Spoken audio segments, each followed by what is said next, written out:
This week, the Daily Dose is following a series called Life After Lockdown.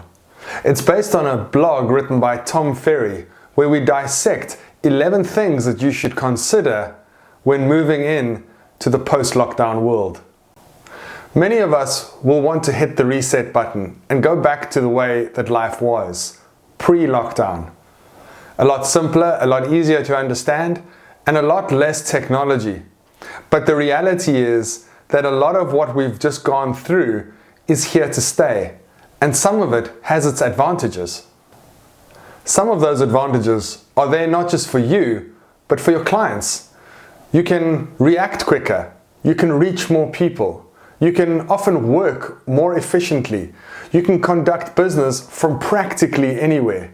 The bottom line is that you have more choice available to you and more choice available to your clients. The decision you're going to have to make is whether this is going to become an interim measure or it's going to be permanent, or possibly a blend of both. Each of us will have to decide from the learnings we've taken from the last few weeks what will be an interim measure and what will remain permanent. What are the things that we will throw away that we won't need to use post-lockdown, and what are the things that absolutely should be considered to be carried forward into our day-to-day business in real estate. Over the next 5 episodes, we're going to cover those elements. The first of those is eliminating limiting beliefs. Many of us thought that there was no ways that we could operate under any circumstance from home. Yet many of you have adapted and evolved and learned new technologies and learned different ways to contact your customer. I've seen some of you put transactions together with suspensive conditions on final viewings. I've seen brokers having Zoom meetings with higher attendances than they've ever had before. I've had engagements with agents, both locally, internationally, as well as brokers locally and internationally. Things that I probably should have been doing in the past, but now, because I've been forced and pushed off the fence, I have been doing. And many of you have done the same. So that's where it starts.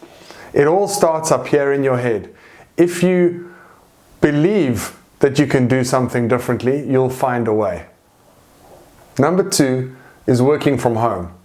Now, we're all wired differently.